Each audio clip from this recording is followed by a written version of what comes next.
Olá, pessoal do oitavo ano. Eu tinha avisado semana passada na nossa reunião do oitavo A e tinha pedido para não avisar no oitavo B que a aula ia ser ao vivo. Mas infelizmente não vai dar porque o conteúdo do nono ano acho que vai esticar um pouco e não vai ter tempo para aula de vocês. Tá? Que lá a gente vai falar de ditadura militar no Brasil e a aula é bem extensa. Né? Eu tava pensando até liberar se alguém do oitavo quisesse assistir, mas não pode, que é conteúdo do nono e nem pode assistir como ouvinte. Então eu decidi gravar a nossa aula. Mas próxima semana eu vou ver se der, a gente faz ao vivo. Tá? Então a gente vai começar hoje o último capítulo do nosso livro, que é o capítulo 13, As Revoltas Liberais. Foi quando as pessoas brigaram por mais por mais liberdade. O nacionalismo e o socialismo. Tá? Professor, a gente já estudou sobre socialismo, uma sociedade igualitária, mas aqui a gente vai ver como corrente. Como, por exemplo, eles vão discordar dos liberais.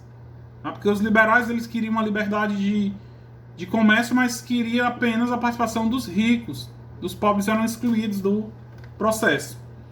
Então a gente vai começar aqui no livro, na página. Vou logo dar uma puladinha para a página 283, onde a gente vai ver as disputas sobre essas doutrinas. Quais são essas três doutrinas? O liberalismo, o socialismo e o nacionalismo. Tá?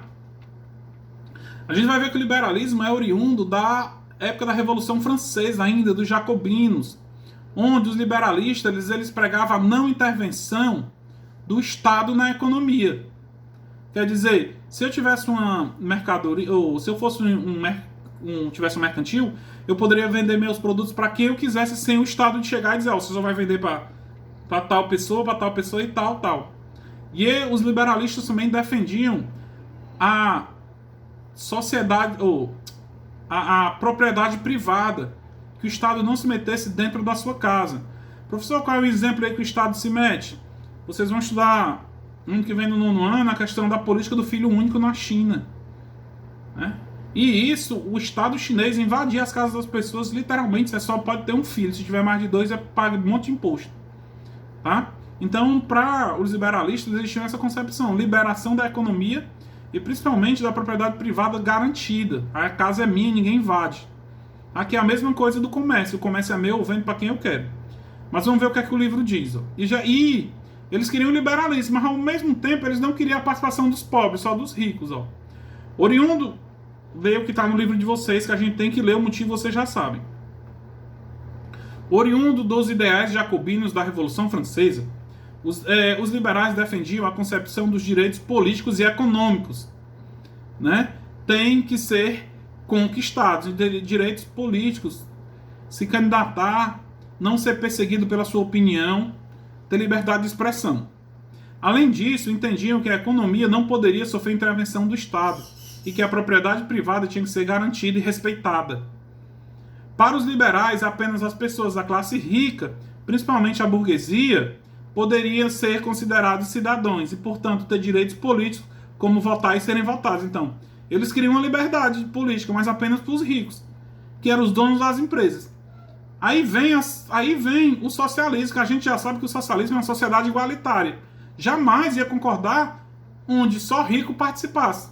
Então, o socialismo ele vem ser oposição ao liberalismo, como vai ver aqui. Ó. O socialismo, essa corrente política discordava de tudo que os liberalistas, ou de quase tudo que os liberalistas, que os liberais falavam, e principalmente em relação à política e à economia. Defendiam a ideia de que todos os cidadãos, independente de religião, situação social e etnia, isso correspondia ao direito de votar e ser votado. No campo econômico, defendia as melhores condições para os trabalhadores assalariados e salários justos fossem pagos aos profissionais e ao operariado. Então, eles defendiam os pobres do socialismo, como já falei, uma sociedade igualitária, que é lá em busca dos direitos iguais. E era contra o liberalismo, o liberalismo só queria favorecer os mais ricos. E tem o nacionalismo. Tá, pessoal, esse nacionalismo, bom, já que vocês já estão chegando no oitavo ano, no nono ano, esse nacionalismo extremo o nacionalismo extremo foi um dos surgimentos dos regimes nazista e fascista. Foi esse aí, professor? Não, isso aqui aconteceu antes, tá? Mas foi baseado nesse, ó. O nacionalismo. O nacionalismo já diz, ó, você ser nacionalista, querer preservar suas origens. Tá, ó. Os nacionalistas se apresentavam de forma bastante diferente dos liberais e democratas. Defendiam a unificação das nações de acordo com seus costumes e idioma, o que contrariava até mesmo as ideias das monarquias. Me perdi aqui. Que contrariava até mesmo as ideias dos monarquistas de manter seus territórios de acordo com limitações determinadas antes da Revolução Francesa. O que é que ele está dizendo aqui? Foi isso que Hitler quis fazer, pessoal. Um espaço vital. Onde tivesse povo de língua alemã, Hitler queria conquistar. Os liberalistas aqui, é a teoria dos liberalistas, ou dos nacionalistas. Os nacionalistas entendiam que, para uma nação se consolidar, tinha de estar unificada de acordo com as suas semelhanças políticas e sociais, ficando em segundo plano o liberalismo político e econômico. Foi o que Hitler fez. Vocês vão entender isso ano que vem, estudando estudando sobre os regimes totalitaristas, o fascismo e o nazismo. Aí vamos ver aqui, vamos ver as revoluções liberais. As revoltas liberais do século XIX. Pessoal, essas revoltas começaram depois da Revolução Industrial, principalmente depois da queda de Napoleão Bonaparte. As várias concepções que surgiram no início do século XIX na Europa não resolveram de fato os problemas sociais. Na prática, a ascensão da burguesia em regimes republicanos e a aplicação do liberalismo econômico deram o poder a uma classe social, quer dizer, os mais ricos. Os pobres ficaram isolados. Deu certo o quê? O liberalismo, que era praticado pelos mais ricos. Antes de controlar as principais decisões na Europa, quem controlava as decisões na Europa eram os nobres. Depois passou a ser da burguesia. Quer dizer, saiu o poder dos nobres e foi para a burguesia. Professor, não sei quem é burguesia, quem são os burgueses. Os burgueses são os ricos, os donos das empresas, os donos das fábricas. E o proletariado era o pobre, que o pobre era que ia atrás do socialismo. Os donos das fábricas iam atrás do liberalismo, né? As decisões eram a nobreza e passou a ser a burguesia. Então as camadas sociais passaram a contestar a falta de direitos políticos, inclusive do voto. E a partir de 1820 começaram a surgir movimentos e revoltas, aí onde a gente vai ver as revoltas dos mais pobres, que acabou com a Primavera dos Povos. Vou aumentar o meu livro aqui, que está muito... Eu ia dar essa aula para vocês com slide da autoescola, que isso aqui eu dei aula com slide, que é isso aqui. Mas como a prova eu tirei do livro de vocês, a prova, como sempre faço, foi toda tirada do livro. Os liberais que compunhavam a parte da classe média da sociedade, ou seja, comerciantes, advogados, jornalistas, entre outros, financiavam essas lutas, além de fornecerem as bases teóricas para a aplicação. As camadas populares entraram no processo em seguida. No caso da França, os sans-culottes. Quem eram os sans-culottes? Aquele pessoal que não tinha calça comprida, que a calça ficava apenas à metade, que era a classe mais baixa. Isso é, trabalhadores do campo e dos centros urbanos. Vários países da Europa passaram pelas revoltas liberais. Alguns tiveram sucesso, outros saíram derrotados. O mais importante é que esses movimentos serviram como base para a Primavera dos Povos em 1848, mesmo ano que Karl Marx e Friedrich Engels lançaram o Manifesto Comunista. Um dos maiores movimentos da burguesia liberal da Europa, a Primavera dos Povos. Aí tem, posteriormente, aí, na mesma página ainda, aí, a Primavera dos Povos de 1848. Já expliquei para vocês, não, né? Que a primavera vem daquela estação do ano primavera, onde as flores florescem Então isso aqui eles mostram o surgimento de novas ideias, tá? Um movimento que fez com que as pessoas mudassem a visão em relação ao que estava acontecendo em seu país. Tá, ó. A Primavera dos Povos foi um movimento liberal ocorrido no ano de 1848, que reuniu vários setores da sociedade, como trabalhadores, rurais, urbanos e a burguesia. Quer dizer, todas as classes se juntaram. Tinham como objetivo central derrotar os regimes monárquicos, vistos como causadores de toda a crise econômica da Europa. Dessa forma, liberais, nacionalistas e socialistas começaram a divulgar suas ideias, além de apoiar, financiar revoltas que explodiram em diversas nações, como França, Império Austro-Húngaro, os alemães e outras regiões, os Estados Alemães e outras regiões.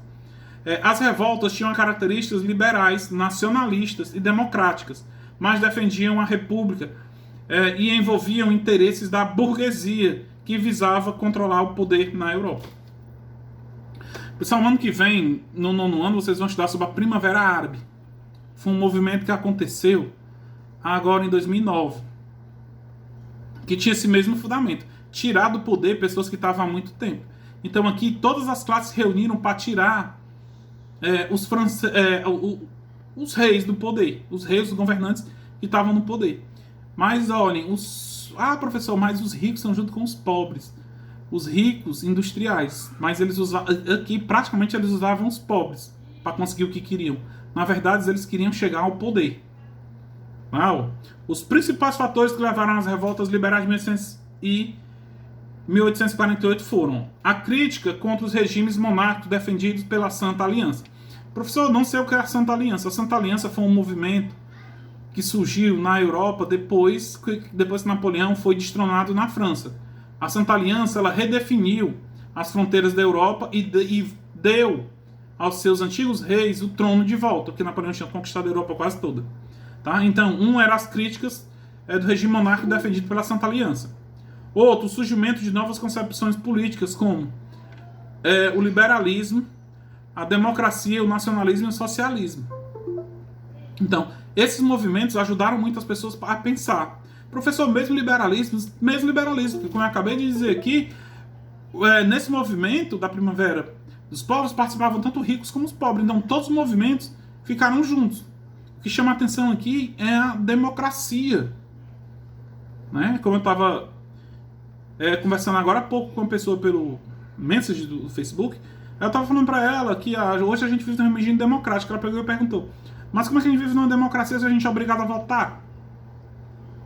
Mas por que a gente é obrigado a votar? Votar? Porque você tem que escolher o seu governante. Porque caso lá na frente dê errado, você não vai poder chegar e dizer: eu não votei nele. Você só vai ter direito de reclamar se você votar. Não é por isso que é importante do voto, apesar de viver numa sociedade democrática. Mas vamos ver lá. Vamos ver mais um pouco, eu me perdi aqui.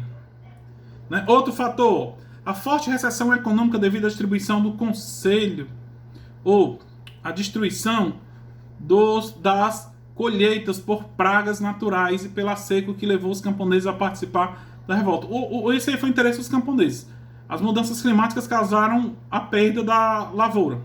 A diminuição do consumo de produtos industrializados, que levou ao desemprego de muitos operários que trabalhavam nas indústrias dos centros urbanos. O que é que acontece? Outro motivo disso aí: a perda de emprego. Porque a situação não era boa e as pessoas estavam sem condições de comprar as mercadorias. E o que é que acontece? Muitos trabalhadores foram demitidos. A crise econômica urbana rural levou os trabalhadores a se organizarem e protestarem contra as dificuldades financeiras, a falta de condições de trabalho e o desemprego, péssimos salários. Tanto operários quanto camponeses usaram de concepções políticas para lutar por melhores condições de vida.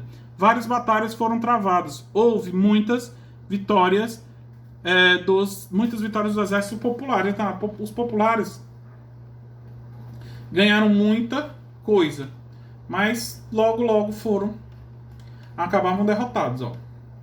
Como vimos, os liberais buscaram enfraquecer os regimes conservadores e monárquicos que ainda resistiam na Europa. Aí vamos ver o que acontece nos países. Na Alemanha, na Itália, na Polônia, Erro no livro. Não existia Alemanha nem existia Itália. A gente vai estudar ainda na próxima aula a unificação da Itália e da Alemanha, como é que o livro está falando aqui, ó. Vou consertar aqui para vocês, ó. Nos estados, né? Nos estados germânicos, nos reinos da Germânia e da Prússia, na Península Itálica e na Polônia, os levantes não surtiram efeitos. Houve mudanças. A Bélgica se libertou dos Países Baixos e a Grécia conseguiu sua independência do Império Turco-Otomano. A França derrubou Carlos V, colocando em seu lugar o rei Luís Filipe, que defendia as reformas sociais e políticas mais igualitárias, o que acabou angariando apoio da população e a sua coroação. O que é que acontece? O povo se revoltou e tirou aquelas pessoas que eram contra os ideais populares. Como, por exemplo, a Grécia se separar do Império Turco Otomano, que vocês vão conhecer muito bem ele, a gente vê na Primeira Guerra Mundial ano que vem. Tá? Destronaram Carlos V na França, né? E conseguiram botar um rei que concordava com suas teorias. A burguesia planejou as revoltas liberais, mas quem lutou de fato no conflito foram os trabalhadores rurais e urbanos. Como eu falei para vocês no comecinho do tópico, que eu disse, a burguesia financiava, mas quem ia para frente eram os trabalhadores. Tá? Eles usavam táticas de barricadas, que consistiam em montar barreiras em cada espaço ocupado para garantir a conquista. Barricada, você sabe o que é, né? Avançam, botam, tipo, algum obstáculo para que os outros não avancem. Tal. Ainda em 1848, uma obra passou a ser descrita e ser decisiva, trazendo para a Europa um novo pensamento uma nova forma de pensar a sociedade, que foi o manifesto, já falei nessa aula, Manifesto Comunista, escrito por Karl Marx e Friedrich Engels. Ano que vem a gente vai ver muito bem isso. Consistia numa crítica aos movimentos burgueses e liberais. Afirmava que os trabalhadores estavam à frente das lutas, deveriam mudar as características do movimento, transformando-os numa luta numa luta proletária, ou seja, do operário que tomaria o poder e construía um governo socialista. Pessoal, vou explicar aqui as ideias de Karl Marx. O Manifesto Comunista, ele batia assim, ele criticava a burguesia. Quem era a burguesia? Os patrões. Quando os revoltosos, nas revoluções liberais, começaram a ler essa concepção, o que é que acontece? Começou a cortar a relação com a burguesia. Porque qual era o intuito da burguesia, como eu já falei aqui? Os pobres lutassem para eles pegarem o poder. A partir do momento que Karl Marx e Engels escrevem o Manifesto Comunista em 1948, que vai sustentar o socialismo, que a gente acha que a gente vive em geografia. Socialismo utópico, socialismo científico, socialismo real. Então os trabalhadores rurais de campo vê que o interesse dos burgueses era apenas fazer com que eles lutassem para chegar no poder. A visão de Karl Marx era ao contrário. Os trabalhadores rurais do campo, eles tinham que lutar, mas quem chegar ao poder? A burguesia ou eles? Eles, os mais pobres, os trabalhadores, que iam montar um governo do proletariado. Tá? O fim, né? Eles exigiam o fim, defendiam o fim dos governos da burguesia, os governos burgueses. E quem botar no poder? O proletariado, que eram os trabalhadores. Tá? Aí vem... Tá encerrando, tá, pessoal? Aí vem, ó. Claramente, o movimento das revoltas liberais surgiu com a liderança da classe média burguesa, que eu já falei várias vezes, e com os trabalhadores à frente das barricadas, que alguns historiadores consideram que é um movimento ingênuo a princípio, pois acreditavam numa reforma geral na sociedade europeia, que mudou as características quando o proletariado tentaram tomar o poder e instalar um governo socialista. O que é que acontece? Alguns historiadores discordam. Ele tem a seguinte concepção. Começa com o apoio da burguesia, que o intuito era botar a burguesia no poder. Aí os trabalhadores vão ler o Manifesto Comunista de Karl Marx de 1848 e tentam tomar o poder e montar é um governo socialista. Mas lembre-se, pessoal, o socialismo não deu certo em canto nenhum. Tá? E para encerrar a gente embora, vamos ver só aqui, ó, o fim das revoltas liberais e as consequências para a sociedade europeia. Qual foi a consequência? Ó? Os trabalhadores, seguindo as ideias de Karl Marx, foram às ruas lutar contra os regimes monárquicos, deixando em segundo plano a burguesia. O que é que acontece? Vamos abandonar a burguesia, já que o poder de luta é nosso, vamos excluir a burguesia e vamos tentar tomar o poder. Quer dizer, botar o operariado no poder. Os interesses de cada corrente política ficavam evidentes. Enquanto os operários lutavam para conseguir um governo proletário igualitário, a burguesia queria consolidação da propriedade privada. O que é que acontece? Enquanto os trabalhadores queriam chegar ao poder para botar uma sociedade justa, os burgueses queriam a garantia da sociedade privada, das suas empresas, das suas posses, das suas terras, justamente para ter lucros. Assim, quando o movimento tomou caminhos socialistas, a burguesia passou a defender a manutenção da ordem vigente, sem intervenção do Estado na economia e com a proteção necessária da propriedade privada. Então, quando os ricos viram que não dava certo o proletariado, que são os trabalhadores no poder, por que o proletariado chegasse ao poder mudaria? Porque eles iam impor a ditadura do proletariado. Quer dizer, quem tem muita terra vai dividir com quem não tem. Como eu já falei 1 milhão de vezes para vocês, uma sociedade igualitária, onde tudo é dividido entre todos. Ninguém ganha mais, ninguém ganha menos. Né? No socialismo, o trabalho braçal é mais valorizado do que o trabalho intelectual. Quer dizer, uma pessoa que trabalha quebrando pedra deveria ganhar muito mais que um médico que estudou anos e anos e trabalha dentro de um consultório. Tá? O fim das revoltas liberais foi semelhante ao seu início, de forma rápida e intensa, mas sem grandes transformações sociais, embora politicamente tenha lançado a base de luta, concepções e estruturas que surgiram mais tarde. Então, o que é que acontece? As revoluções liberais não tiveram efeito, porque o próprio movimento se dividiu a partir do momento do surgimento das teorias de Karl Marx. Porque se não tivesse o movimento tivesse se dividido, a burguesia para um lado, os trabalhadores para o outro, talvez tivesse sido maior resultado. Então, esse movimento chegou ao fim de forma diferente em diversas nações. Na França, por exemplo, foi instalada a Segunda República. Na França foi proclamada a República, foi derrubado o Império. Na Itália e na Alemanha, aí o que eu acho que o livro de vocês está errado. Na Itália e na Alemanha se viu como base para a unificação de cada uma. Não existia ainda Itália e Alemanha. Tá? Era para dizer, na Península Itálica e nos reinos da Prússia e da Germânia se viu para a unificação, que a gente ainda vai estudar. Mas, principalmente, emergiu a luta de classes, que fortaleceu a classe operária e a burguesia. Pessoal, segundo Karl Marx, vocês vão estudar isso ano que vem, vão estudar isso no primeiro ano do ensino médio, no segundo e no terceiro. Para Karl Marx, a história sempre foi traçada pela luta de classes. Para Karl Marx, o trabalhador ele tem que ir atrás dos seus direitos. Greves, formação de sindicatos, atrás de direitos, excessivamente. É a briga entre patrão e empregado, sempre com melhores salários. Ano que vem, quando a gente estiver em sala, eu vou explicar isso melhor para vocês pessoalmente. As revoltas liberais foram derrotadas no campo de batalha pelos exércitos monárquicos, mas no campo ideológico fortaleceu várias lutas e bandeiras. Esse período serviu para conduzir a passagem de uma sociedade aristocrática e monárquica para um modelo liberal burguês. As principais consequências da Revolução foram, vamos ver as principais consequências, a maior aula até agora.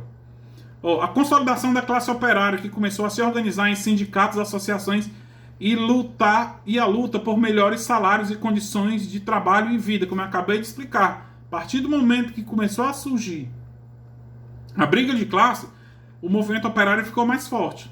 Os trabalhadores foram brigar com seus patrões por melhores salários. O fim das monarquias, bases da teoria do divino direito dos reis, lá quando a gente estudou sobre absolutismo, no início do ano, a teoria divina, quer dizer, os reis estavam ali pela vontade de Deus. Consolidação da burguesia como principal força sociopolítica na Europa, quer dizer, os ricos, donos das empresas, se consolidaram cada vez mais. Se você for ver hoje, A maioria das pessoas que são políticos no Brasil hoje são grandes empresários. Tá? A liberdade civil, religiosa e jurídica, bem como a consolidação da propriedade privada. Pronto, esse foi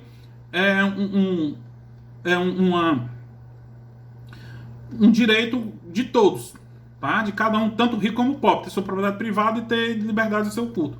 O estabelecimento do liberalismo econômico, ou seja, da não intervenção do Estado nas relações econômicas. Quer dizer, a partir daí da Primavera dos Povos, ou das revoluções de 1848, o Estado não se metia mais na economia. Tá? E por fim, o surgimento da luta de classes, burguesia, com a burguesia explorando em busca de lucros e o trabalhador, o trabalho da classe trabalhadora. O que é que acontece? A luta de classes, como eu falei para vocês, burgueses e patrões. Ou burgueses, que eram os patrões, e os trabalhadores, que era o proletariado.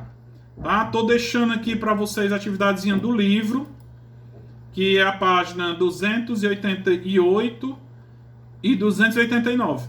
Aí, próxima aula, a gente estuda a unificação da Alemanha e da Itália. Vê a participação de José Garibaldi. E o livro acaba. Tá? Nós temos ideais socialistas ainda. Ainda tem mais 2 aulas daqui para frente. Tá? Abraço, até o nosso próximo encontro.